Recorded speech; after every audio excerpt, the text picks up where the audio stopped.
Indian റെയിൽവേയുടെ ഒരു അഭിമാനകരമായ പാത വഴിയാണ് ഇന്ന് ട്രെയിനിൽ യാത്ര പോകുന്നത്. അതെ, ഇനി മുതൽ നമുക്ക് കന്യാകുമാരിയിൽ നിന്നും കാശ്മീർ വരെ ഡയറക്റ്റ് ആയി ട്രെയിനിൽ പോകാം. ഇന്ന് പോകുന്ന റൂട്ടിന് ഒരുപാട് പ്രത്യേകതകളാണുള്ളത്. ലോകത്തിലത്തെ ഏറ്റവും ഉയരമേറിയ റെയിൽവേ പാലം, ഇന്ത്യയിലത്തെ ആദ്യത്തെ കേബിൾ സ്റ്റേഡ് പാലം, ഇന്ത്യയിലത്തെ ലോങ്സ്റ്റ് ആയിട്ടുള്ള റെയിൽവേ ടണൽ, ഇതൊക്കെയാണ് ഈ റൂട്ടിൽ കാണാനുള്ളത്. ഞങ്ങൾ നേരെ പോകുന്നത് ശ്രീനഗറിലേക്കാണ്, അതും വന്ദേ ഭാരതിൽ. റെയിൽവേ സ്റ്റേഷന്റെ തൊട്ടടുത്ത് തന്നെയാണ് ഞങ്ങൾ റൂം എടുത്തത്. ഒരു ദിവസത്തേക്ക് 1000 രൂപയാണ് വന്നത്. ഇനിയിപ്പോ അധികം സമയം കളയണ്ട, പെട്ടെന്ന് തന്നെ റൂം ഒന്ന് ചെക്കൗട്ട് ചെയ്യാം. രാവിലെ ഇപ്പൊ 7:05 ശ്രീമാതാ വൈഷ്ണോദേവി കട്ര റെയിൽവേ സ്റ്റേഷന്റെ മുന്നിലേക്ക് എത്തിയേ.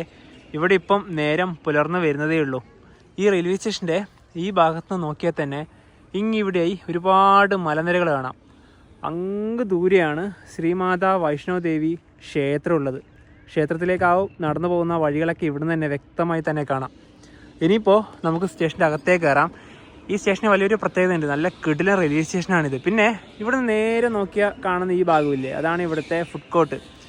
ഇനിയിപ്പോൾ ഇവിടുന്ന് സെക്യൂരിറ്റി ചെക്കൊക്കെ കഴിഞ്ഞ് പ്ലാറ്റ്ഫോം നമ്പർ 1 തന്നെയാണ് വണ്ടി ഇന്ന് പുറപ്പെടുക. മുകൾ ഭാഗത്ത് നിന്ന് ഇപ്പോൾ ഇറങ്ങി താഴെ 1-ാം നമ്പർ പ്ലാറ്റ്ഫോമിലേക്ക് എത്തിയേ. ഒരുപാട് പേരുണ്ട് ഇന്ന് ശ്രീനഗറിലേക്ക് വന്ദേ ഭാരതിൽ പോകാൻ. 8 മണിയാകുമ്പോഴേ ഡോറൊക്കെ ഓപ്പൺ ആവുള്ളൂ എന്നാണ് ഇപ്പോൾ അറിയാനായി സാധിച്ചത്. അപ്പോൾ ഇനി എന്തായാലും ഇവിടെ വെയിറ്റ് ചെയ്യാം. അപ്പോൾ പ്ലാറ്റ്ഫോമൊക്കെ നല്ല വൃത്തിയാണ്. ഇത് ചെറിയ വന്ദേ ഭാരതാണ്. കട്ര റെയിൽവേ സ്റ്റേഷന്റെ 1-ാം നമ്പർ പ്ലാറ്റ്ഫോമിന് ഒരുപാട് പ്രത്യേകതകളുണ്ട്. നമ്മൾ നോർമലി കട്ര റെയിൽവേ സ്റ്റേഷനിൽ വന്നിട്ട് മറ്റ് ട്രെയിനുകളൊക്കെ കയറുവാണെങ്കിൽ ഇവിടെ ഒരു ലെവൽ മാത്രമേ സെക്യൂരിറ്റി ചെക്ക് ഉള്ളൂ. പക്ഷേ ശ്രീനഗർ വന്ദേ ഭാരത് കയറുമ്പോൾ അങ്ങനെയല്ല, 2 ലെവലാണ് സെക്യൂരിറ്റി ചെക്ക് ഉള്ളത്. ഈ പ്ലാറ്റ്ഫോമിലുള്ള ആൾക്കാർക്ക് മറ്റു പ്ലാറ്റ്ഫോമിലേക്ക് പോകാനും പറ്റില്ല, അവിടെയുള്ളവർക്ക് ഇങ്ങോട്ടും വരാൻ പറ്റില്ല. കാരണം ഈ ഒരു പ്ലാറ്റ്ഫോം ശരിക്കും പറഞ്ഞാൽ ലോക്കാണ്. അതുപോലെ തന്നെ ശ്രീനഗറിലേക്ക് പോകുന്ന യാത്രക്കാരും മറ്റു യാത്രക്കാരുമായിട്ട് തമ്മിൽ ഒരു ബന്ധുവില്ല എന്ന് വേണം പറയാം. അതുപോലെ തന്നെ ഈ ഒരു പ്ലാറ്റ്ഫോമില്ലേ, ഇവിടെയൊക്കെ മുഴുവനായിട്ട് സുരക്ഷാ ഉദ്യോഗസ്ഥരാണ്. നമുക്ക് തോന്നുന്ന സ്ഥലത്തേക്ക് അങ്ങനെയൊന്നും പോകാനൊന്നും അവർ വിടൂല. അതെ, കട്ര ശ്രീനഗർ വന്ദേ ഭാരതിന് ഒരുപാട് പ്രത്യേകതകളാണുള്ളത്. കാരണം ഈ വണ്ടി മഞ്ഞിലൂടെ പോകുമ്പോൾ അതൊക്കെ കട്ട് ചെയ്ത് പോകാനുള്ള സംവിധാനമൊക്കെ ഇതിനുണ്ട്. ഇതിന്റെ ഈ ഒരു ഫ്രണ്ട് ഭാഗം ശ്രദ്ധിച്ചാൽ തന്നെ മനസ്സിലാവും. മറ്റൊരുപാട് പ്രത്യേകതകളുണ്ട്, അതൊക്കെ ഈ ട്രെയിനിന്റെ അകത്ത് കയറിയിട്ട് പറയാം. കാരണം ഇതിന്റെ അകത്തും ഒരുപാട് പ്രത്യേകതകളാണുള്ളത്. ഡോറുകളൊക്കെ ഇപ്പൊ തന്നെ ഓപ്പൺ ആവും. ഇന്നത്തെ യാത്രയിൽ വലിയൊരു പ്രത്യേകതയുണ്ട്. നമ്മൾ യാത്ര ചെയ്യുന്നത് ഈ ഒരു ക്യാബിൻ വരുന്ന കോച്ചിലാണ്, അതായത് C7.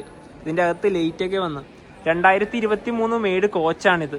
ഇതിലൂടെ ഡോസ് കോഡൊക്കെ ഉണ്ട്. അതുപോലെ തന്നെ ട്രെയിനിന്റെ നമ്പറൊക്കെ ഇവിടെ വന്ന് 26-401. ഡോറുകളൊക്കെ ഓപ്പൺ ആയി. അപ്പോൾ ചെറിയ കോച്ചാണല്ലോ. 28-29 നമ്മുടെ സീറ്റ് നമ്പറുകൾ. 28-29, അതായത് ഒരു അയൽ സീറ്റും ഒരു വിൻഡോ സീറ്റും.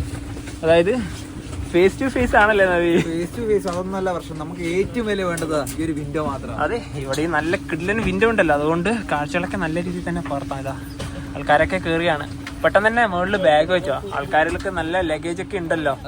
ഈ കട്ര ശ്രീനഗർ വന്ദേ ഭാരതില്ലേ, ഇതിൽ ടിക്കറ്റ് കിട്ടുക എന്നുള്ളത് വളരെ വലിയ പ്രയാസകരമാണ്. ഞങ്ങൾ നേരത്തെ തന്നെ ടിക്കറ്റ് ബുക്ക് ചെയ്തു. അതായത് 2 മാസം പീരീഡ് ഉണ്ടാകുമ്പോഴേ നേരത്തെ തന്നെ അഡ്വാൻസ് ബുക്ക് ചെയ്ത് വെച്ചു. കാരണം പിന്നെ റിസ്ക് എടുക്കേണ്ട കാര്യമില്ലല്ലോ. ഈ കട്ര ശ്രീനഗർ റൂട്ടിലാകെ 2 വന്ദേ ഭാരതുകളാണുള്ളത്. അതായത് നമ്മളിപ്പോൾ പോകുന്നത് രാവിലെ 8:10-നാണ്. ഇത് ആഴ്ചയിൽ ചൊവ്വാഴ്ച മാത്രം സർവീസ് ഇല്ല, ബാക്കി എല്ലാ ദിവസവും ഓടുന്നുണ്ട്. പിന്നെയുള്ളത് ഉച്ചതിരിഞ്ഞ് 2:55-നാണ്. ട്രെയിൻ നമ്പർ വരുന്നത് 26-403 അതാണെങ്കിൽ ബുധനാഴ്ച മാത്രം സർവീസ് ഇല്ല. അതുപോലെ തന്നെ ഇതിൽ 2 ക്ലാസ്സുകളാണ് നേരത്തെ പറഞ്ഞല്ലോ. നമ്മളിന്ന് യാത്ര ചെയ്യുന്നത് ഇതിന്റെ ചെയർ കാറാണ്. ഒരാൾക്ക് വന്ന ടിക്കറ്റ് ചാർജ് 720 രൂപയാണ്. എക്സിക്യൂട്ടീവ് ആണെങ്കിൽ 1325 രൂപയാണ് വരിക. ഈ വന്ദേ ഭാരതുകളുടെ വാഷ് ഏരിയ ഇല്ലേ, അതുപോലെ തന്നെ ടോയ്ലറ്റ് ഒക്കെ കാണാൻ നല്ല വൃത്തിയാണ്. ഇവിടെയാണ് നല്ല മിററൊക്കെ ഉള്ളത്. എന്തുകൊണ്ടും കട്ര ശ്രീനഗർ വന്ദേ ഭാരതിന്റെ ടോയ്ലറ്റ് ഒക്കെ നീറ്റ് തന്നെയാണ്. Thank you. അതിൽ തന്നെ 1 ലിറ്റർ വെള്ളം കിട്ടി. അങ്ങനെ കറക്റ്റ് 8:10 തന്നെ കട്രയിൽ നിന്ന് ശ്രീനഗർ വന്ദേ ഭാരത് പുറപ്പെട്ടു. ഇവിടെ കാണുന്ന ഈ വണ്ടിയില്ലേ, ഇത് ഇൻഡോറിനടുത്തുള്ള അംബേദ്കർ നഗറിലേക്ക് പോകുന്ന മാൽവ എക്സ്പ്രസ് ആണ്. ഇതിപ്പോൾ ഇവിടുന്ന് പുറപ്പെടും. ഇതിന് മുന്നേക്ക് ശ്രീനഗറിലേക്ക് നമ്മൾ പോയത് റോഡ് വഴിയാണല്ലോ. അതായത് ഷെയർ ടാക്സി, ബസ്, അതിനൊക്കെ ബാർഗെയിൻ ചെയ്തിട്ടാണ് കൂടുതലും പോയിട്ടുള്ളത്. 500-1000 രൂപയൊക്കെ കൊടുത്ത് പോയ സാഹചര്യമൊക്കെ ഒരുപാട് തവണ ഉണ്ടായിട്ടുണ്ട്. അപ്പോൾ ഇനി അതിൻ്റെ ഒന്നും ആവശ്യമില്ല, നമുക്ക് ഡയറക്റ്റ് ആയിട്ട് ട്രെയിനിൽ തന്നെ പോവാം. പിന്നെ ഈ ഛർദിയൊക്കെ ഉള്ളവർക്കാണെങ്കിൽ യാതൊരുവിധ പേടിയും വേണ്ട, തീർച്ചയായിട്ടും നിങ്ങൾക്ക് ട്രെയിൻ വഴി തന്നെ പോവാം. ഇനിയിപ്പം ഈ സ്റ്റേഷൻ കഴിഞ്ഞ ഉടനെ തന്നെ ഒരുപാട് തുരങ്കങ്ങളും പാലങ്ങളുമാണ് നമ്മൾ കാണാൻ വേണ്ടി പോകുന്നത്. TT ഇതാ ചെക്ക് ചെയ്യാൻ വരികയാണ്. ഇപ്പം നിലവിൽ ട്രെയിൻ ഒരു ടണലിൻ്റെ അകത്താണ്. ഈ റൂട്ടിൻ്റെ ഭംഗി എന്താണെന്ന് മനസ്സിലാകാൻ, അല്ലെങ്കിൽ ഈ റൂട്ട് എത്രത്തോളം അത്ഭുതമാണെന്ന് മനസ്സിലാകാൻ കുറച്ചുകൂടെ യാത്ര ചെയ്യാനുണ്ട്. ഒരു ടണൽ എന്ന് പറയുന്നത് 3-4 കിലോമീറ്ററിന് മുകളിലാണ്. ഇപ്പോൾ ട്രെയിനിൻ്റെ വേഗത 60 km/h ആണ്. പിന്നെ അടുത്ത സ്റ്റോപ്പ് റിയാസി. ശരി, ടണലിന്റെ അകത്തേക്കൂടെ പോകുന്നത് കാണാൻ നല്ല രസമില്ലേ? ഫുള്ള് ലൈറ്റിങ്ങാ. ഈ വിൻഡോ അധികം ക്ലിയർ അല്ല, അതാണ്. എൻ്റെ പൊന്ന്, ഞാൻ പറഞ്ഞില്ലേ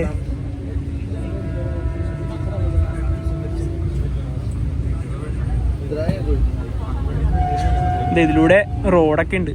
ഇത് അടുത്ത ടണലിലേക്ക് ഇതാ കയറുകയാണ്.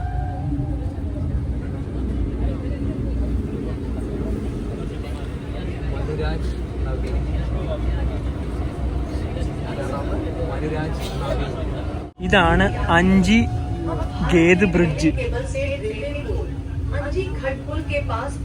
എന്റെ പൊന്നെ, ഇതൊക്കെയല്ലേ അത്ഭുതം. ഇന്ത്യൻ റെയിൽവേയുടെ ഒരു അത്ഭുതം തന്നെയാണ് ഇതൊക്കെ. ഇന്ത്യയിലെ ആദ്യത്തെ കേബിൾ സ്റ്റഡ് റെയിൽ പാലാണിത്.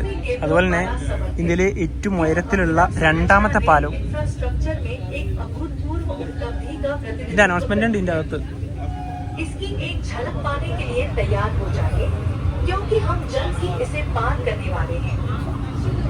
ശരിക്കും ഈ റൂട്ടിൽ നമുക്കൊന്നും വെറുതെ ഇരിക്കാൻ പറ്റില്ല, കാരണം ഓരോന്നും അത്ഭുതപ്പെടുത്തുന്ന കാഴ്ചകളാണ്. വിൻഡോ കൂടെ കുറച്ചും കൂടെ ക്ലിയർ ആയി കിട്ടിയാൽ മതിയായിരുന്നു. എല്ലായിടത്തും അനൗൺസ്മെന്റ് ഉണ്ട്.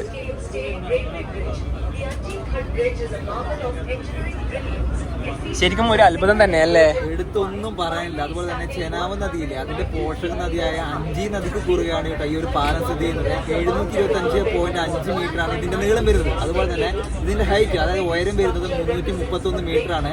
അത് കാണുമ്പോൾ തന്നെ നമ്മുടെ എന്താ പറയുക, കണ്ണിനിങ്ങനെ കുളിർമ കിട്ടുന്ന ഒരു കാഴ്ചയാണ്. ഇവിടുന്ന് കാണുന്ന ഒരു വ്യൂ നിങ്ങൾ തന്നെ നോക്കിയേ. ആ മുൻഭാഗത്തേക്ക് ഒരുപാട് മലനിരകള്, അവിടെ ചെറിയൊരു പട്ടണം, അതിലൂടെ ഒരു നദിയൊക്കെ ഒഴുകുന്നത് കാണാം. ട്രെയിനിപ്പം റിയാസി സ്റ്റേഷനിലേക്ക് എത്തുകയാണ്. അല്ല, അവിടെയാണ് നല്ലൊരു വ്യൂ ഉണ്ടായത്. ശരിക്കും ഇവിടുത്തെ റെയിൽവേ സ്റ്റേഷനൊക്കെ എന്ന് പറയുന്നത് ഈ മലയുടെ ഒരു താഴ്വാരത്താണ്. അത് നമുക്ക് ആ ഒരു പുറത്ത് നോക്കിയാലേ മനസ്സിലാവുള്ളൂ. ഈ ട്രെയിനിൽ പോകുമ്പോൾ അതൊന്നും വ്യക്തമാവില്ലല്ലോ. റിയാസി ബനിഹാളിന് മുന്നെയാണ് ഈ സ്റ്റേഷൻ. ഈ സ്റ്റേഷൻ്റെ ഏത് ഭാഗത്ത് നോക്കിയാലും തോക്കൊക്കെ പിടിച്ച് സുരക്ഷാ ഉദ്യോഗസ്ഥർ തന്നെയാണ്. ഞാൻ പറഞ്ഞില്ലേ, ഈ സ്റ്റേഷൻ്റെ ഈ ഒരു ഭാഗത്ത് ഏത് ഭാഗത്ത് നോക്കിയാലും മലനിരകൾ തന്നെയാണ്. റിയാസിയിൽ ഒരു മിനിറ്റാണ് ട്രെയിൻ സ്റ്റോപ്പ് ഉണ്ടായത്. ഇതാ ഇവിടുന്ന് എടുക്കുകയാണ്. ഞാൻ നേരത്തെ പറഞ്ഞില്ലേ ഒരുപാട് സുരക്ഷാ ഉദ്യോഗസ്ഥരൊക്കെയാണെന്ന്. അതുപോലെ തന്നെ നമ്മൾ നേരത്തെ ഒരു പാലം കണ്ടില്ലേ, അഞ്ചി ബ്രിഡ്ജ്, അതിന് ഒരുപാട് പ്രത്യേകതകളുണ്ട്. ആ പാലം നിർമ്മിച്ചത് ഹിന്ദുസ്ഥാൻ കൺസ്ട്രക്ഷൻ കമ്പനിയാണ്. ഈ പാലം ഒരു ഉരുക്ക് പാലാണ്. ഇതിന് ഈ ഭൂകമ്പം ഇല്ലേ, അതിനൊക്കെ പ്രതിരോധിക്കാനുള്ള ശേഷിയുണ്ട്. അതുപോലെ ശക്തമായ കാറ്റൊക്കെ വരികയാണെങ്കിൽ അതിനെ നിയന്ത്രിക്കാൻ പറ്റും. പിന്നെ ഇതാ ടീ ആണെന്ന് തോന്നുന്നു കൊണ്ടുവന്ന് വരുന്നുണ്ട്. റിയാസിന്ന് ഇതാ വണ്ടി പുറപ്പെട്ടല്ലോ. ഇത് കഴിഞ്ഞാടും ഒരു വലിയ ടണലാണ്.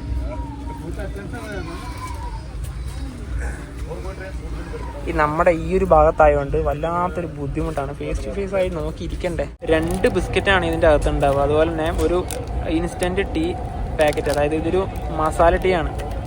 അപ്പോൾ അതിനുശേഷം മാത്രമാണ് ബ്രേക്ക്ഫാസ്റ്റ് ഒക്കെ വരിക. ട്രെയിൻ ഇപ്പോൾ ബക്കൽ എന്നൊരു സ്റ്റേഷൻ സ്കിപ്പ് ചെയ്യുകയാണ്. ഈ സ്റ്റേഷൻ കഴിഞ്ഞ ഉടനെ തന്നെയാണ് ലോകത്തിലെ ഏറ്റവും ഉയരമേറിയ റെയിൽവേ പാലുള്ളത്, ചെനാബ് ബ്രിഡ്ജ്. ശരിക്കും ഈ റൂട്ടിലത്തെ ഏറ്റവും വലിയ അട്രാക്ഷനാണ് ചെനാബ് പാലം.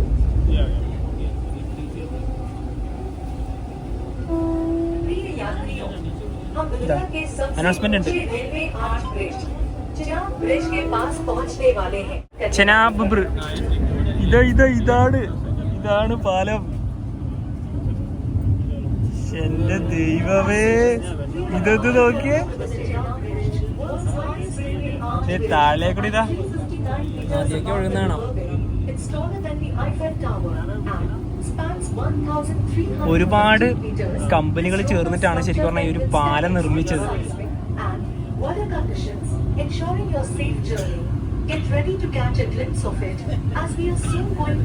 ഇതിന്റെ ആയുസ് എന്ന് പറയുന്നത് 120 വർഷമാണ്. കാരണം എല്ലാത്തിനും ഒരു ആയുസ് ഉണ്ടാവുമല്ലോ, ഈ പാലത്തിനുണ്ട് അങ്ങനത്തെ ഒരു ആയുസ്. ഈ ട്രെയിനിൽ പോകുമ്പോൾ നമ്മളിപ്പോൾ കാണുന്നൊരു കാഴ്ചയില്ലേ, ശരിക്കും പറഞ്ഞാൽ ഇതൊന്നും അല്ല, ഇത് പുറമേ നിന്നാണ് കാണേണ്ടത്.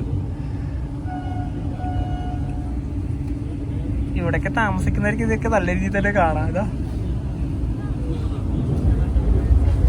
അടുത്തൊരു സ്റ്റേഷൻ.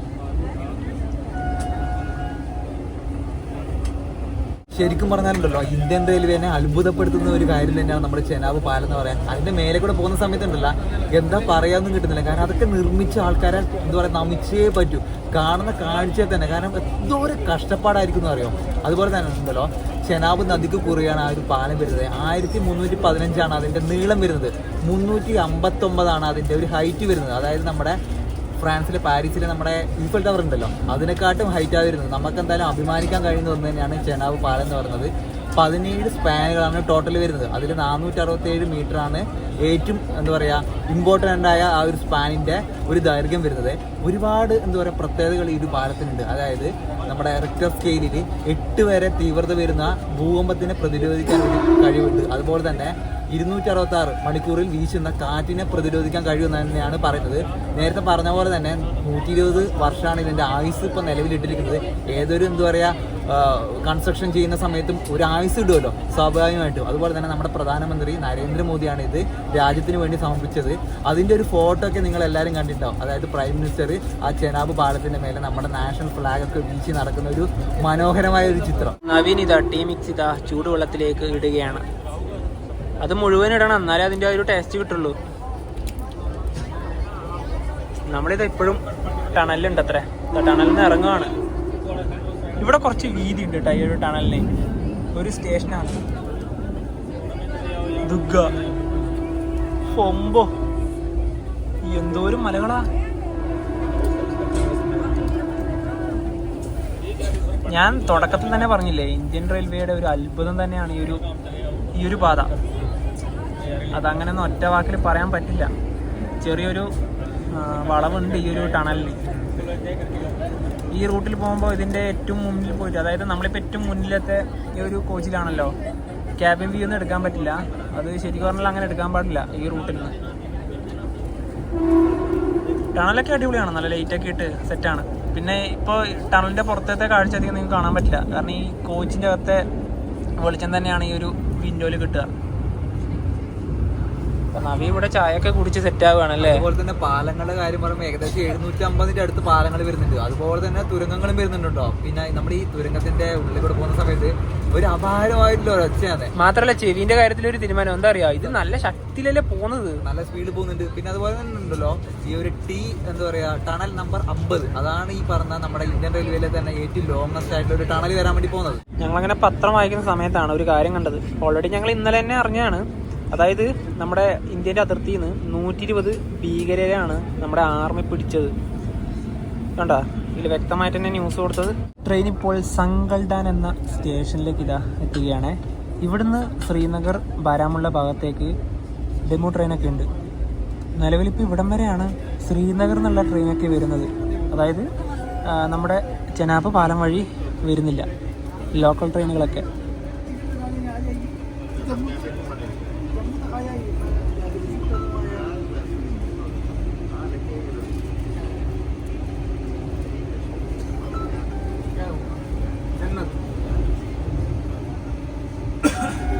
ഇവിടെ കുറച്ച് ഈ മലയൊക്കെ ഇടിഞ്ഞ് വീഴാതിരിക്കാൻ വേണ്ടി കുറച്ച് സാധനങ്ങളൊക്കെ സെറ്റാക്കി വെച്ചിട്ടുണ്ട്.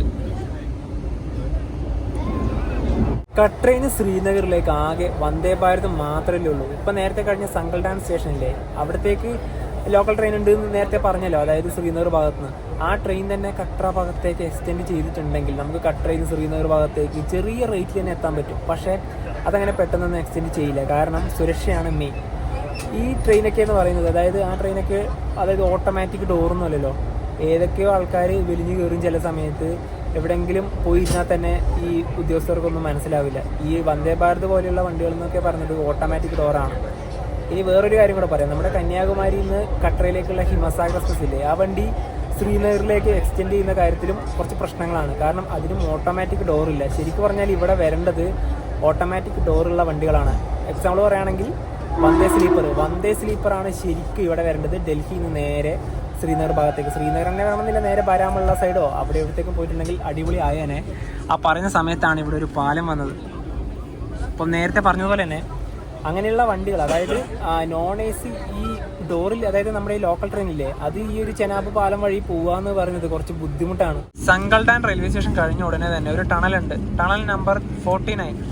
ഈ ടണലിൻ്റെ ആകെ നീളം എന്ന് പറയുന്നത് 10 കിലോമീറ്ററിന് മുകളിലാണ്. അതായത് 10.178 കിലോമീറ്റർ ആണ് ഇതിൻ്റെ ആകെ നീളം. ഇത് കഴിഞ്ഞ ഉടനെ തന്നെ ഒരു സ്റ്റേഷൻ എത്തുന്നുണ്ട്, സംബർ. അതിനുശേഷമാണ് ആ നേരത്തെ പറഞ്ഞില്ലേ ഒരു ലോങ്ങസ്റ്റ് ടണൽ അതുള്ളത്. അങ്ങനെ ഇതാ സംബർ സ്റ്റേഷനിലേക്ക് ട്രെയിൻ എത്തി. പ്ലാറ്റ്ഫോമൊക്കെ ഈ സൈഡിലാണ്. ഈ സ്റ്റേഷൻ കഴിഞ്ഞ ഉടനെ തന്നെയാണ് ഇന്ത്യയിലെ ഏറ്റവും നീളമേറിയ ട്രാൻസ്പോർട്ട് ടണൽ അഥവാ ഏറ്റവും നീളമേറിയ റെയിൽ ടണൽ. ഇതിൻ്റെ ആകെ നീളം വരുന്നത് 12.775 കിലോമീറ്റർ ആണ്. അതായത് ഈ വലിയ മലയില്ലേ, ഈ വലിയ മല തുരന്നാണ് ഇനി നമ്മൾ പോകുന്നത്. ഇതൊക്കെ വീടുകളൊക്കെ ഉണ്ട്. അനൗൺസ്മെന്റ്.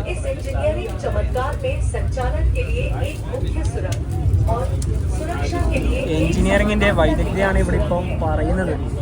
അങ്ങനെ ഇതാ ഇനി 12 കിലോമീറ്ററിന് മുകളിൽ ഈ ടണൽ വഴി നമുക്ക് യാത്ര ചെയ്യാം. ഈ ടണൽ നമ്പർ 50 കുറിച്ച് പറയുകയാണെങ്കിൽ ഉണ്ടല്ലോ, ഇപ്പൊ നിലവിലത്തെ ഇന്ത്യയിലത്തെ ഏറ്റവും ലോങ്ങസ്റ്റ് ആയിട്ടുള്ള റെയിൽവേ ടണലാണെന്ന് പറഞ്ഞല്ലോ, ട്രാൻസ്പോർട്ട് ടണൽ എന്ന് വേണമെങ്കിലും പറയാം. അതുപോലെ തന്നെ ഇത് ന്യൂ ഓസ്ട്രേലിയൻ ടണലിംഗ് രീതി, അതായത് NATM എന്ന് പറയും, ആ രീതി ഉപയോഗിച്ചിട്ടാണ് ഇത് നിർമ്മിച്ചത്. അതായത് അഫ്കോൺസ് ഇൻഫ്രാസ്ട്രക്ചറാണ് ഇത് നിർമ്മിച്ചത്. ഒരുപാട് പ്രത്യേകതകളൊക്കെ ഈ ഒരു ടണലിനുണ്ട്. അപ്പോൾ ഈ ഒരു ടണൽ വന്നതിന് ശേഷം ഇന്ത്യയിലെ തന്നെ ഏറ്റവും ലോങ്ങസ്റ്റ് ആയിട്ടുള്ള ഒരു ടണലിന്റെ 1ാമത്തെ റാങ്ക് നഷ്ടമായ ഒരു ടണലുണ്ട്. അതെന്ന് പറഞ്ഞാൽ നമ്മുടെ ബനിഹാൾ കഴിഞ്ഞിട്ട് ശ്രീനഗറിലേക്ക് പോകുന്ന വഴി ഒരു ടണലുണ്ട്. അതായത് ബനിഹാൾ കാസിഗുണ്ട് ടണൽ എന്നാണ് അതിന്റെ പേര് പറയുന്നത്. പീർ പഞ്ചർ എന്നും പറയും. അതിന്റെ കിലോമീറ്റർ ടോട്ടൽ വരുന്നത് 11.215 ആണ്. ഇത് വന്നതിന് ശേഷം അതിപ്പോൾ 2ാമത്തെ സ്ഥാനത്തേക്കാണ് മാറിയത്. അത് നമുക്ക് ബനിഹാൾ റെയിൽവേ സ്റ്റേഷൻ കഴിഞ്ഞുകൊണ്ട് തന്നെ കാണാൻ വേണ്ടി പറ്റുകയും ചെയ്യും. ശ്രീനഗർ വന്ദേ ഭാരതിലെ ബ്രേക്ക്ഫാസ്റ്റ് ഇതാണേ. ഈ വന്ദേ ഭാരതിൽ നോൺ വെജ് ഒന്നും കിട്ടില്ല, ഓൺലി വെജ് മാത്രമേ ഉള്ളൂ. ഇവിടെ ഉള്ളത് വെജ് കട്ട്ലേറ്റ് ആണ്. പിന്നെ ഇവിടെ ഒരു വാനില മഫിൻ ഉണ്ട്, വെറ്റ് ടിഷ്യൂ ഉണ്ട്, പിന്നെ മൗത്ത് ഫ്രഷ്നർ ഉണ്ട്, സാൾട്ട് ഉണ്ട്, ഒരു ജ്യൂസ് ഉണ്ട്, കെച്ചപ്പ് ഉണ്ട്, അതുപോലെ തന്നെ ഒരു കോഫി മിക്സ് ആണിത്. നേരത്തെ ടീ ആണല്ലോ കിട്ടിയത്. പിന്നെ ഒരു സ്പൂണൊക്കെ ഉണ്ട്. അപ്പോൾ ഇതാണ്. നമുക്ക് ആദ്യം തന്നെ ഈ ഒരു കട്ട്ലേറ്റിൻ്റെ ഈ ഒരു പാക്ക് ഓപ്പൺ ചെയ്യാം. 2 കട്ട്ലറ്റാണ് ഇതിൻ്റെ അകത്തുള്ളത്. പിന്നെ വേറെ സെപ്പറേറ്റ് ബ്രെഡോ ഉപ്മാവോ പോയോ അങ്ങനെയൊന്നും തന്നെ ഇല്ല കേട്ടോ. ശരിക്കും പറഞ്ഞാൽ അത് അങ്ങനത്തെയുള്ള ഒന്നും കൂടെ വേണമായിരുന്നു. കാരണം ഇത്രയും പൈസ കൊടുത്ത് നമ്മൾ ബുക്ക് ചെയ്യുന്നില്ല രാവിലത്തെ ഈ ഒരു ബ്രേക്ക്ഫാസ്റ്റിൻ്റെ. എക്സ്ട്രാ പൈസ തന്നെയാണ് ഇതിനൊക്കെ നമ്മളുടെ നിന്ന് വാങ്ങിക്കുന്നത്. എൻ്റെ ഒരു അഭിപ്രായമാണ് പോയോ ഉപ്മാവോ അങ്ങനെ എന്തെങ്കിലും വേണമായിരുന്നു ഇതിൻ്റെ കൂടെ. അപ്പം ഇത്രയാണ് രാവിലത്തെ ബ്രേക്ക്ഫാസ്റ്റ്. ട്രെയിൻ ഇപ്പോൾ ബനിഹാൾ റെയിൽവേ സ്റ്റേഷനിലേക്ക് എത്തുകയാണ്. 9:54. ഈ ഭാഗത്ത് മുഴുവനും മലനിരകളാണ്. ട്രെയിൻ ഇവിടെ 1ാം നമ്പർ പ്ലാറ്റ്ഫോമിലേക്കാണ് പോകുന്നത്.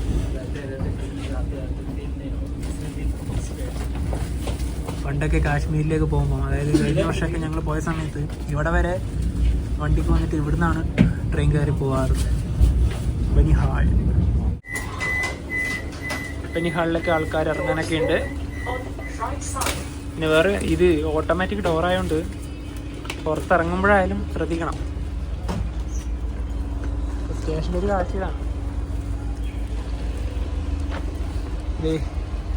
ഇനി പോകാനുള്ള ആ ഒരു മനോഹരമായ റൂട്ട് മുഴുവനും മലനിരകളാണ്. നേരത്തെ തന്നെ പറഞ്ഞല്ലോ. 9:56 ഇപ്പം.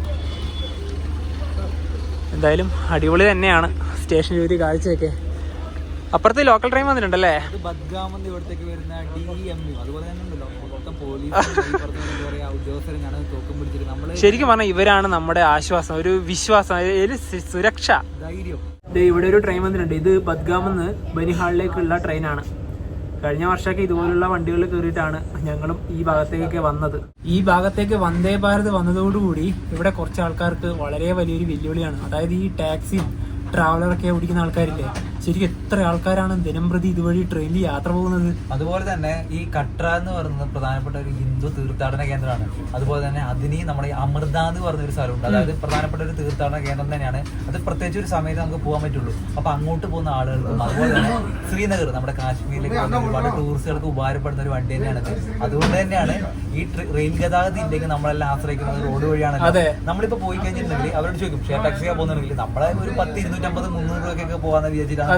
ജമ്മുന്നായാലും ശരി ഉദംപൂരിന്നായാലും ശരി ഈ രണ്ട് സ്ഥലത്ത് തന്നെയാണ് പോകുന്നത്.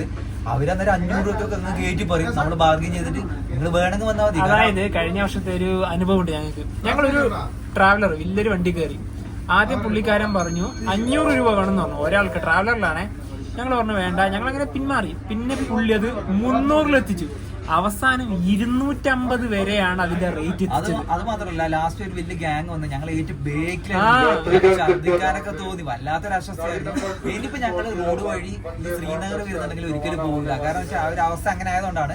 ഈ പറഞ്ഞ പോലെ തന്നെ ഒരു കോച്ചിൽ തന്നെ എത്ര ആൾക്കാർ വരും. അപ്പൊ ഈ ഒരു 7 കോച്ച് 8 കോച്ച് എന്നൊക്കെ പറയുമ്പോൾ ഒരുപാട് പാസഞ്ചർ അവർക്ക് മിസ്സായില്ലേ, അതൊരു നഷ്ടം തന്നെയാണ്. അതിന് പറഞ്ഞിട്ട് കാര്യമില്ല. ഇവിടെയൊക്കെ ഒരുപാട് വീടുകളൊക്കെ കാണും കേട്ടാ. ഇപ്പോഴും ഒരുപാട് പേര് റോഡ് വഴിയും പോകുന്നുണ്ട്. വലിയ വലിയ വണ്ടികളൊക്കെ പോകുന്നത് കാണാം.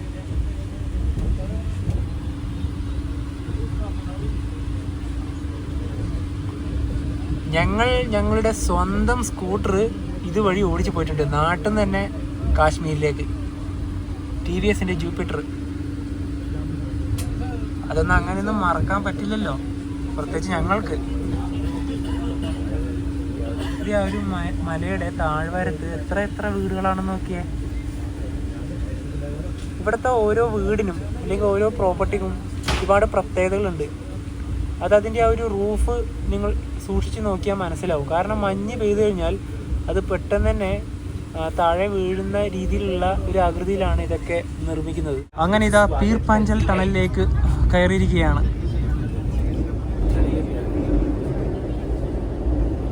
ഈ ടണലിന് അത്യാവശ്യം നല്ല വീതിയുണ്ട്.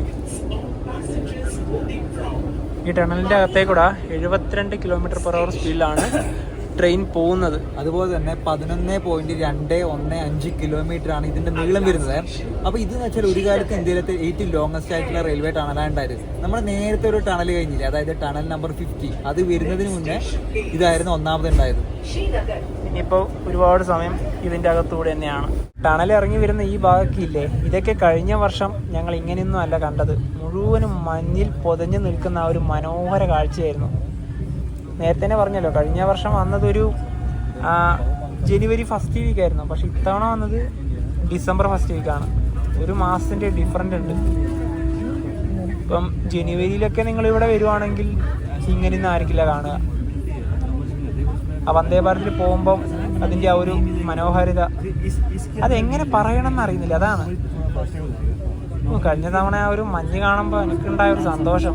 ആ വീഡിയോൻ്റെ ഒരു ലിങ്ക് ബയോയിൽ കൊടുക്കാം, നിങ്ങളത് ജസ്റ്റ് ഒന്ന് കയറി കണ്ടു നോക്കിക്കോ. ഇനി ഒരുപാട് സ്റ്റേഷനുകളുണ്ട്, പക്ഷെ അവിടെയും തന്നെ സ്റ്റോപ്പില്ല. ഗാസിഗുണ്ട് റെയിൽവേ സ്റ്റേഷനാണിത്. സ്കിപ്പ് ചെയ്യാണ്. ഇവിടെ ബനിഹാൾ ഭാഗത്തേക്ക് പോകുന്നൊരു ലോക്കൽ ട്രെയിനെ കാണാം.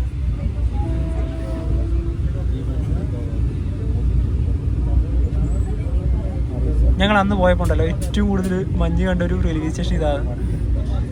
തിരിച്ചു വരുന്ന യാത്രയിൽ കണ്ടിട്ടുണ്ടായിരുന്നു. അതൊക്കെ ഇപ്പോൾ ഓർക്കുമ്പോൾ ഉണ്ടല്ലോ എന്തോ ഒരു ഇതാവുക. ഞങ്ങൾ ഏറ്റവും കൂടുതൽ സന്തോഷിച്ച ഒരു യാത്രയായിരുന്നു അത്. കാരണം മഞ്ഞ് കാണാൻ വേണ്ടിയിട്ട് കേരളത്തിൽ നിന്ന് വന്ന് മഞ്ഞ് കണ്ടല്ലോ.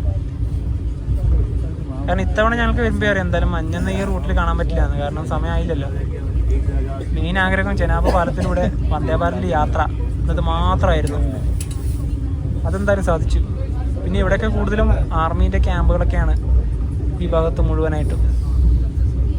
പിന്നെ ഇപ്പം നമുക്ക് കാണാനായി സാധിക്കും ഒരു മരത്തിന് പോലും ഇലകളില്ല, എല്ലാം കൊഴിഞ്ഞു തുടങ്ങി.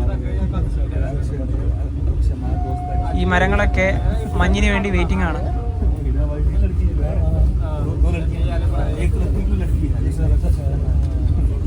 ഇവിടെയൊക്കെ ഒരുപാട് വീടുകളുണ്ട്. എന്തേ ഇവിടെ ആയാലും നമുക്ക് കാണാം.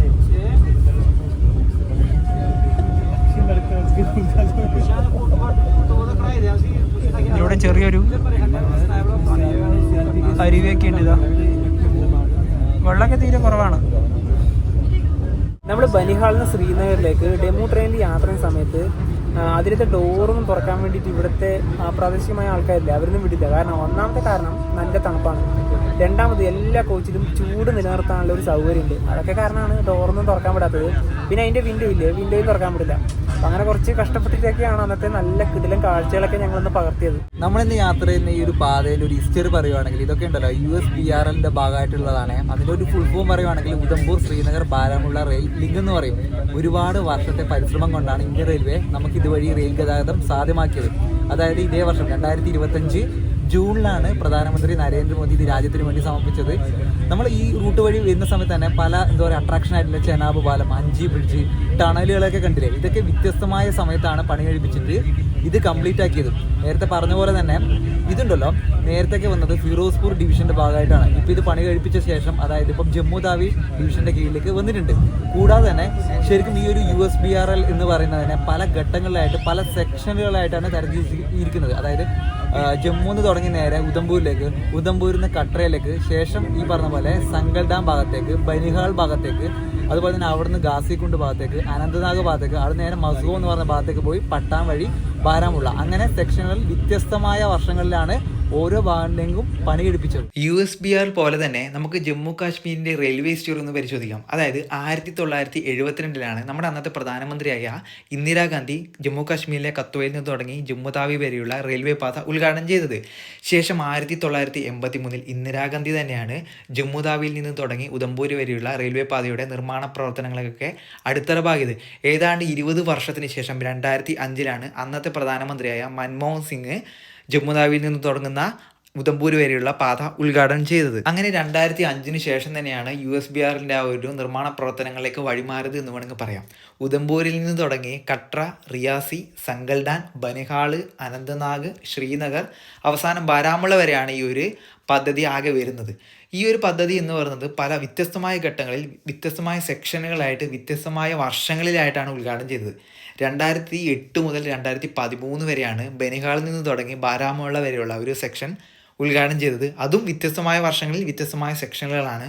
അത് ഓരോന്നായിട്ട് എടുത്തു പറയുകയാണെങ്കിൽ 2008 അനന്തനാഗിൽ നിന്ന് ശ്രീനഗറിൽ നിന്ന് വഴി മസോം വരെയുള്ള സെക്ഷൻ ഉദ്ഘാടനം ചെയ്യുകയുണ്ടായി.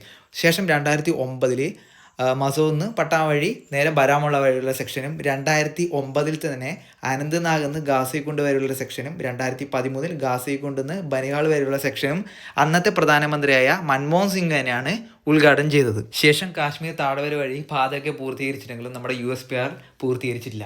ബാക്കിയുണ്ടത്രേ ഓരോരോ സെക്ഷനുകൾ. അതായത് 2013 ശേഷം 2014 ഉധംപൂരിൽ നിന്നും 24 കിലോമീറ്ററുള്ള കട്ര വരെയുള്ള ആ ഒരു പാത എന്താ പറയുക ഉദ്ഘാടനമൊക്കെ കഴിഞ്ഞത്.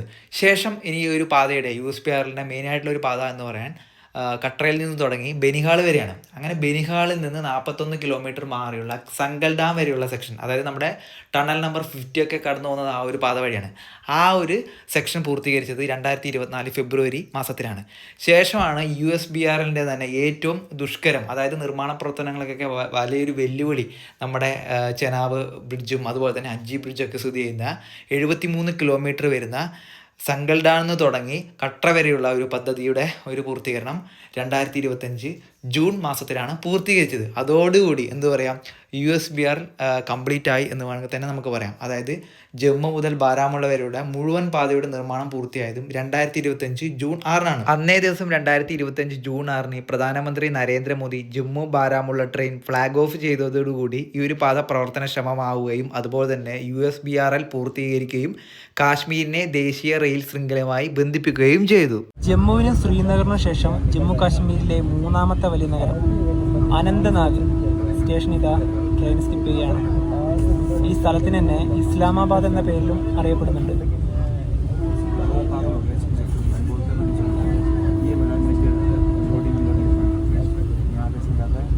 അനന്തനാഗ് റെയിൽവേ സ്റ്റേഷൻ ഇവിടെയൊക്കെ ഒരുപാട് സ്പേസ് ഉണ്ട്.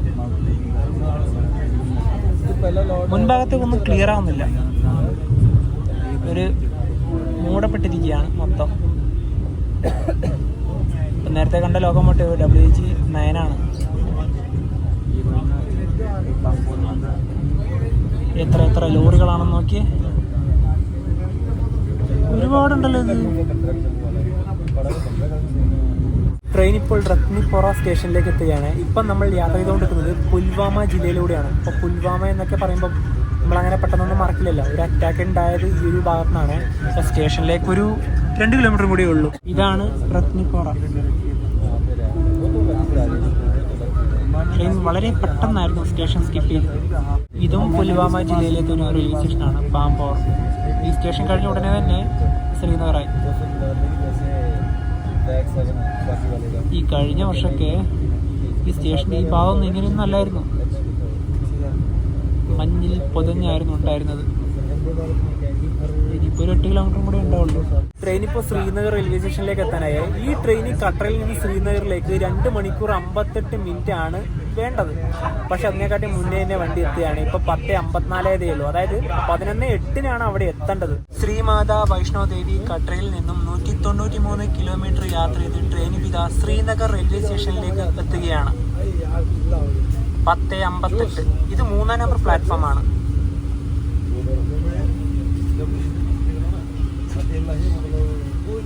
വന്ദേ ഭാരതിലെ യാത്ര ഇതാ ഇവിടെ അവസാനിക്കുകയാണ്. അതിവേഗം നമ്മളിതാ കാശ്മീരിലേക്ക് എത്തി. അല്ലെങ്കിൽ റോഡ് വഴി വരികയാണെങ്കിൽ ഇത്ര സമയം നഷ്ടപ്പെട്ടേനെ. ഇവിടെയും ഒരുപാട് സുരക്ഷാ ഉദ്യോഗസ്ഥരെ കാണാം. ഇതാണ് 1-ാം നമ്പർ പ്ലാറ്റ്ഫോം. അങ്ങനെ വന്ദേ ഭാരത് ഇതാ ശ്രീനഗർ റെയിൽവേ സ്റ്റേഷൻ്റെ 3-ാം നമ്പർ പ്ലാറ്റ്ഫോമിൽ കിടക്കുകയാണ്. ഈ വണ്ടിയിലെ ഇനിയിപ്പോൾ നേരെ ബദ്ഗാമിലേക്കാണ് പോവുക. കാരണം ഇവിടെ ഇതിന് വാട്ടിങ്ങിനുള്ള സൗകര്യമൊന്നുമില്ല. ഇതിപ്പോൾ നേരെ ഇനി ഇതുവഴി ഇങ്ങനെ പോകും. ഈ ഭാഗത്തെല്ലാം ഉദ്യോഗസ്ഥന്മാർ തന്നെയാണ് നിൽക്കുന്നത്. അങ്ങ് അവിടെയും കാണാം. പിന്നെ ഈ ഭാഗത്തേക്ക് വന്നതാ ഇവിടെയൊക്കെ നിൽക്കുന്നുണ്ട്. അത്രയും ഹൈ സെക്യൂരിറ്റിയാണ്. അപ്പോൾ നല്ലൊരു കിടിലൻ യാത്രയായിരുന്നു. നിങ്ങളൊക്കെ തീർച്ചയായിട്ടും കാശ്മീർ വരികയാണെങ്കിൽ ഇതിൽ തന്നെ പരമാവധി യാത്ര ചെയ്യാൻ ശ്രമിക്കുക. അപ്പോൾ അവർ ഇനിയിപ്പം മഞ്ഞിലേക്ക് കൂടെയൊക്കെ വരുവാണെങ്കിൽ ഉണ്ടല്ലോ, അതിനൊക്കെ റിമൂവ് ചെയ്യാനുള്ള ഒരു ഭാഗമാണ് ഈ ഒരു ഇതൊക്കെ. അപ്പോൾ അടിപൊളി സെറ്റപ്പ് വണ്ടി തന്നെയാണ്. അതുപോലെ തന്നെ ഈ 1-ാം നമ്പർ പ്ലാറ്റ്ഫോമിലേക്ക് ഇപ്പം സങ്കൽഡാനിലേക്കുള്ള ഒരു ഡെമോ വരാനുണ്ട്. അപ്പോൾ അതിപ്പോൾ അവിടെ വരും. വന്ദേ ഭാരത് ഇവിടെ വന്ന സമയത്ത് തന്നെ ഒരുപാട് പേരുടെ ഫോട്ടോ എടുപ്പും വീഡിയോ എടുപ്പൊക്കെയാണ്. ഈ വന്ദേ ഭാരത് ഇപ്പം ഇവിടുന്ന് എടുക്കും കേട്ടോ. ഇനിയിപ്പോൾ ഇവിടുന്ന് നമുക്കെന്തായാലും പുറത്തേക്ക് പോവാം. എത്ര ആൾക്കാരാണ് വന്ദേ ഭാരതിൽ ഇവിടെ വന്നിറങ്ങിയത്. ഇവിടുന്ന് ഇറങ്ങി പോവാന്നുള്ളത് കുറച്ച് ബുദ്ധിമുട്ടാണ്. അപ്പോൾ ഇനിയിപ്പോൾ നേരെ ഇതുവഴി പോവാം. അവിടെ ഏതാ ഒരു സങ്കൽഡാൻ ഭാഗത്തേക്കുള്ള DEMU.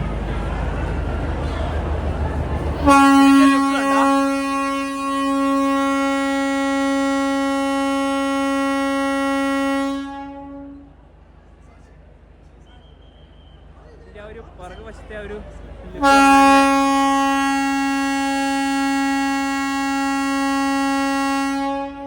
ശ്രീനഗർ റെയിൽവേ സ്റ്റേഷന്റെ 1-ാം നമ്പർ പ്ലാറ്റ്ഫോമാണിത്. ഇപ്പൊ ഇവിടെ നേരെ പുറത്തേക്ക് ശ്രീനഗർ റെയിൽവേ സ്റ്റേഷന്റെ പുറത്തിറങ്ങി ഇവിടെ ശ്രീനഗർ എന്നൊക്കെ എഴുതിയതൊക്കെ കാണാം. അതായത് സ്റ്റേഷന്റെ ഒരു പ്രധാനപ്പെട്ട എൻട്രൻസ് ഇതുവഴിയാണ്. ഈ ഭാഗത്തിന് ഒരുപാട് ടാക്സികളൊക്കെ നമുക്ക് കാണാം. ആദ്യം തന്നെ നമുക്കിപ്പോൾ നേരെ പോകേണ്ടത് ദാൽ ലേക്കിൻ്റെ ഭാഗത്തേക്കാണ്. അതായത് ദാൽ ഗേറ്റ് എന്ന സ്ഥലത്തേക്ക് ഇവിടുന്ന് ബസ് സർവീസൊക്കെ ഉണ്ട്. അങ്ങ് അവിടെയാണ് ബസ്സൊക്കെ കിട്ടുക. നമ്മൾ ഒരുപാട് ലേറ്റ് ആയി പോയല്ലേ. ഫോട്ടോയും വീഡിയോ ഒക്കെ എടുക്കുന്ന സമയത്ത് കുറെ ലേറ്റ് ആയി പോയി. ഇല്ലെങ്കിൽ ഷെയർ ടാക്സി കിട്ടും. അവർ ഭയങ്കര പൈസ ആയിരിക്കും പറയാം. അത് നേരെ പോകുന്നത് ചിലപ്പോൾ LD എന്നൊക്കെ പറഞ്ഞ ഭാഗത്തായിരിക്കും. വീണ്ടും ദാൽ ഗേറ്റിന്റെ ഭാഗത്തേക്ക് വേറെ വണ്ടിയാക്കും. അവിടുന്ന് ഒരു 2.5 കിലോമീറ്റർ വീണ്ടും പോകേണ്ടതായിട്ടുണ്ട്. ശരിക്കും പറഞ്ഞാൽ ഈ ശ്രീനഗർ ഇറങ്ങിക്കഴിഞ്ഞാൽ നല്ലൊരു കണക്ടിവിറ്റി ഇല്ല ടൗണിലേക്ക്. ഈ പറഞ്ഞ പോലെ നല്ല ബസ്സുകൾ ആ സമയത്ത് തന്നെ ഒരുപാട് ഉണ്ടെങ്കിൽ തീർച്ചയായിട്ടും ഒരു ചെയിൻ സർവീസ് പോലെ വേണമായിരുന്നു. അവിടെ കുറച്ച് വണ്ടികൾ കാണുന്നുണ്ട്. നല്ല വേഗം നടക്കാം. കാരണം ബസ്സിനാണെങ്കിൽ ചെറിയ പൈസ ആവുള്ളൂ. ഇവിടെ ഓട്ടോയൊക്കെ ഉണ്ട്. പിന്നെ ഇവിടുത്തെ ഡ്രസ്സൊക്കെ കണ്ട ഒരു കാശ്മീരി ടൈപ്പ് ഡ്രസ്സ്. ഇവിടെ ഒരു പ്രൈവറ്റ് വണ്ടി കാണുന്നുണ്ട്. അത് തന്നെ ആയിരിക്കും. പക്ഷെ എന്നാലും ഒരു ഗവൺമെൻറ് ബസ് കാണണല്ലോ. ഒരു ചുവന്ന കളറുള്ള ബസ്. അത് അന്ന് കണ്ടായിരുന്നു. ഇന്ന് ഇവിടെ ഒന്നും ഇല്ലത്. ചേടാ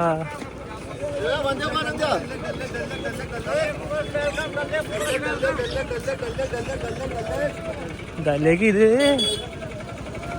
ഇതന്നെ ആയിരിക്കും. നോക്കാം, ഇത് ടാക്സിയാണ്. ഇത് മറ്റേ നമ്മുടെ ആ LD ഭാഗത്തേക്കുള്ള ടാക്സിയാണ്. ബസ് നോക്കാം.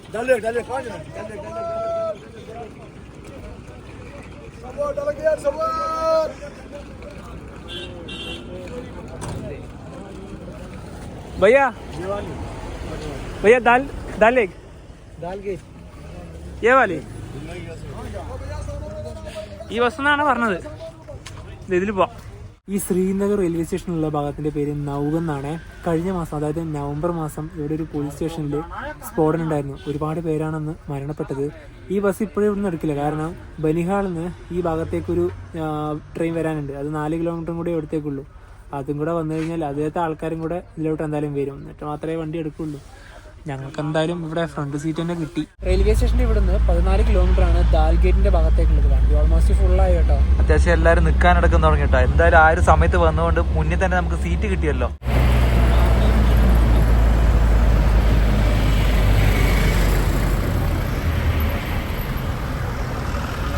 ഈ ബസ്സിനാണ് ഞങ്ങൾ വന്നത്. അരമണിക്കൂർ യാത്രയായിരുന്നു. ഒരാൾക്ക് 20 രൂപയാണ് ടിക്കറ്റ് ചാർജ് വന്നത്. ഇനി നേരെ ഞങ്ങൾ ബുക്ക് ചെയ്ത റൂമിന്റെ ഭാഗത്തേക്ക് പോവാണ്. ഇവിടെ തന്നെ ഒരുപാട് പേര് ഇത് കണ്ട എന്നെ വളഞ്ഞിട്ടാണുള്ളത്. റൂം വേണോ വേണ്ടിയിട്ട് വിടില്ല, അവര് നമ്മളെ വിടില്ല. ദാലിലേക്ക് നമ്മളിനി നേരെ നടന്നു പോവുകയാണ്. ഇവിടുന്ന് ഒരു 900 മീറ്ററേ ഉള്ളൂ ഞങ്ങളെടുത്ത റൂമിന്റെ ഭാഗത്തേക്ക്. പുറകുന്ന് നവീനെ വിടുന്നില്ല. എന്താണ് ഇതൊക്കെ ഇങ്ങനെയാണ്. പക്ഷെ നല്ല രസമാണ് കേട്ടോ ഇതിലൂടെ നടക്കാൻ. ദാൽ ലേക്കിന്റെ ഒരു ഭാഗമൊക്കെ ഞങ്ങൾ ശരിക്കും പറഞ്ഞാണ്ടല്ലോ, ഈ ശ്രീനഗറിൽ ഇതുവരെ പകൽ സമയത്ത് എത്തിയിട്ടില്ല. അതായത് ഈ ഒരു രാവിലെ സമയത്ത് എത്തിയിട്ടില്ല. കൂടുതലും നൈറ്റാണ് എത്തിയത്. കാരണം ഈ പറഞ്ഞ പോലെ ഉദംപൂരിന്ന് ആയാലും ശരി, ജമ്മുന്നായാലും ശരി, ഇപ്പൊ നമ്മള് കട്ടറേന്നാണല്ലോ രാവിലെ പുറപ്പെട്ടത്. ഒരു 8 മണി സമയത്ത്. ആ ഒരു 8 മണി സമയത്ത് പുറപ്പെട്ടാൽ പോലും ഞങ്ങൾ എത്തുന്നത് ഇവിടെ രാത്രി ഒരു 6 മണിക്ക് ആവും. 6 മണി 7 മണി. അതെ, അന്ന് വന്ന സമയത്ത് 7 മണി കഴിഞ്ഞു അല്ലേ. ഇപ്പൊ 12 മണി. അതായത് നമ്മളിവിടെ ഓൾറെഡി റൂം ബുക്ക് ചെയ്തിട്ടുണ്ടല്ലോ. ചെക്കിങ് ചെയ്യേണ്ട സമയത്ത് തന്നെ എത്തി. അത് എന്തായാലും അടിപൊളിയായി. ശരിക്കും പറഞ്ഞാല് റെയിൽ ഗതാഗതം വന്നതുകൊണ്ട് ഈ കാശ്മീർ ഭാഗത്തെ ടൂറിസത്തിന് വളരെയധികം ഉപകാരമാണ് ഉണ്ടാവുന്നത്. നമ്മളിപ്പോ ബസ് വന്ന് ഇറങ്ങി ഈ ഭാഗമില്ലേ, ഇതാണ് ദാൽ ഗേറ്റ്. അതായത് ഒരു പ്രവേശന കവാടം എന്നൊക്കെ പറയാമല്ലോ, അങ്ങനെയാണ്. ഇനിയിപ്പോ ഇവിടുന്ന് നമുക്ക് നേരെ റൈറ്റിലേക്കാണ്. ഈ മഞ്ഞില്ലെങ്കിൽ നല്ല തണുപ്പാണ്. രാത്രിക്ക് ഇപ്പൊ നല്ലൊരു തണുപ്പുണ്ട്. അപ്പം രാത്രിക്കത്തെ കാര്യം പിന്നെ പറയണ്ടല്ലോ. അതുപോലെ തന്നെ മഞ്ഞിന്റെ കാര്യം പറയുമ്പോൾ ഞങ്ങൾക്ക് ഇത്തവണ മഞ്ഞില്ല എന്നൊക്കെ നേരത്തെ തന്നെ അറിയാം. കാരണം നമ്മൾ ഈ ഒരു പ്രഡിക്ഷൻ നോക്കുന്നുണ്ടല്ലോ. കഴിഞ്ഞ വർഷം വന്ന സമയത്ത് മഞ്ഞിലൂടെ പെട്ടൊരവസ്ഥയായിരുന്നു. മഞ്ഞ് നമ്മൾ വിചാരിക്കുന്ന പോലെ തന്നെ നടക്കാനല്ല, കാണാനൊക്കെ നല്ല രസമാണ്. പക്ഷെ അതിന്റെ ഒരു ബുദ്ധിമുട്ട് വളരെയധികമാണ്. പിന്നെ അതിന്റെ ഒരു തീവ്രത വേറെ രീതി തന്നെയാണ്. ഞങ്ങൾ എന്തായാലും ഇപ്പൊ യാത്ര ചെയ്ത് ഒരു വന്ദേ ഭാരതിൽ കയറാൻ വേണ്ടി തന്നെയാണ്. പ്രത്യേകിച്ച് ചെനാബ് ബ്രിഡ്ജിന്റെ മുകളിലൂടെ യാത്ര ചെയ്യാന്നുള്ളത് ഏറ്റവും വലിയൊരു കാര്യം തന്നെയല്ലേ. ഷിക്കാര യാത്ര വേണ്ട, നമുക്കതെല്ലാം പതിയെ മതി. ഇവിടെ എവിടെയോ ആണ് ഞങ്ങൾ എടുത്ത ഒരു പ്രോപ്പർട്ടി ഉള്ളത്. ഇവിടെയല്ല, ഇത് തന്നെ ലൗഡ് ഹൗസ്. ശ്രീനഗറിൽ ഞങ്ങൾ എടുത്ത മുറി ഇതാണ്. ഇവിടെ നല്ലൊരു മാറ്റൊക്കെ ഉണ്ട്. ഈ മാറ്റൊന്നും ഇല്ലെങ്കിണ്ടല്ല ഇവിടെ നമുക്ക് ഇങ്ങനെ നല്ല രീതിയിൽ നടക്കാനൊന്നും പറ്റില്ല. പിന്നെ ഇവിടെ തന്നെ ഒരു TV ഒക്കെ ഉണ്ട്. ടോയ്ലറ്റും ബാത്റൂമും അവിടെയാണ്. പിന്നെ ഇവിടെ തന്നെ നല്ല ഷെൽഫുകളൊക്കെ ഉണ്ട്. നമ്മുടെ ഡ്രസ്സോ ബാഗൊക്കെ ഉണ്ടെങ്കിൽ അതിൻ്റെ അകത്തൊക്കെ വെക്കാൻ നല്ലൊരു മിററൊക്കെ ഉണ്ട്. ഇതൊക്കെ തുറന്നു കഴിഞ്ഞാൽ തന്നെ പിന്നെ രാത്രി കിടക്കുമ്പോൾ എക്സ്ട്രാ വെക്കാനുള്ള കംപ്ലൈയും കാര്യങ്ങളൊക്കെ ഇതിൻ്റെ അകത്ത് തന്നെ ഉണ്ട്. പിന്നെ ഇത് ഹീറ്റിംഗ് ബെഡാണേ.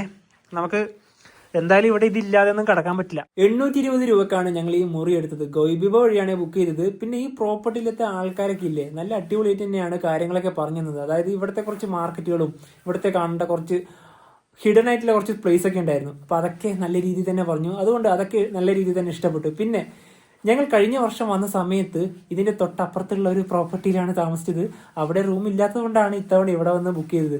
അന്ന് അവിടെ വന്ന സമയത്ത് മഞ്ഞിൽ പുതഞ്ഞ ഒരു കാഴ്ചയാണ് ഞങ്ങൾ കണ്ടത്. അതുപോലെ തന്നെ നമ്മളിന്ന് യാത്ര ചെയ്ത ഒരു പാതയിൽ ശരിക്കും പറഞ്ഞാൽ ലോകത്തിന് മുന്നിൽ അഭിമാനിക്കാൻ കഴിയുന്ന ഒരു പാത തന്നെയാണ് ഇത്. നമ്മുടെ രാജ്യത്തിന്റെ അത്രമാത്രം എടുത്തു പറയാം. പിന്നെന്ന് വെച്ചാല് ഇപ്പൊ നമ്മുടെ കന്യാകുമാരിയിൽ നിന്ന് നമ്മുടെ ഹിമസാഗർ എക്സ്പ്രസ് ഒക്കെ ഇല്ലേ, അതായത് വെള്ളിയാഴ്ച നാട്ടിൽ നിന്ന് കയറി കഴിഞ്ഞാൽ തിങ്കളാഴ്ച ഇവിടെ എത്തിക്കഴിഞ്ഞാൽ ഉച്ചതിരിഞ്ഞ് 2:55 ഒരു വന്ദേ ഭാരത് ഉണ്ടല്ലോ, അതിനൊക്കെ ശരിക്കും പറഞ്ഞാൽ ഒരു കണക്ഷൻ തന്നെ നമുക്ക് വേണമെങ്കിൽ എടുത്തു പറയാം.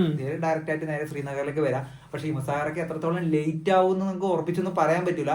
എന്നാലും അടിപൊളി വണ്ടിയൊക്കെ തന്നെയാണ്. അതുപോലെ തന്നെ ഇപ്പൊ നിലവിൽ ഇപ്പം കട്ടറേന്നാണല്ലോ വണ്ടി സ്റ്റാർട്ട് ചെയ്യുന്നത്. ഇത് വേണമെങ്കിൽ ജമ്മു താവിലേക്ക് എക്സ്റ്റെൻഡ് ചെയ്യുകയാണെങ്കിൽ ജമ്മുന്ന് നമുക്ക് നല്ല രീതിയിൽ തന്നെ ഇങ്ങോട്ട് വരാം. പക്ഷെ ഇപ്പൊ അവിടെ റെയിൽവേ സ്റ്റേഷനിൽ എന്തൊക്കെയോ നവീകരണമൊക്കെ നടക്കുന്നതുകൊണ്ടായിരിക്കാം. അതുപോലെ തന്നെ ഡൽഹിയിൽ നിന്നായാലും അതുപോലെ തന്നെ ഒരുപാട് സ്റ്റേറ്റുകളൊക്കെ ഇല്ലേ, മറ്റു ഓരോരോ നഗരങ്ങളിലൊക്കെയാണ് ഒരുപാട് വണ്ടികൾ ഇങ്ങോട്ടേക്ക് വരുവാണെങ്കിൽ ഈ എടുത്തു പറയാൻ കാരണം വന്ദേ സ്ലീപ്പറും അതുപോലെ തന്നെ ഓട്ടോമാറ്റിക് ഡോറുകളിലൊക്കെ ഉള്ള വണ്ടി ശ്രീനഗറിലേക്ക് വരുവാണെങ്കിൽ ടൂറിസം നേരത്തെ പറഞ്ഞ പോലെ ഒരുപാട് മെച്ചപ്പെടും.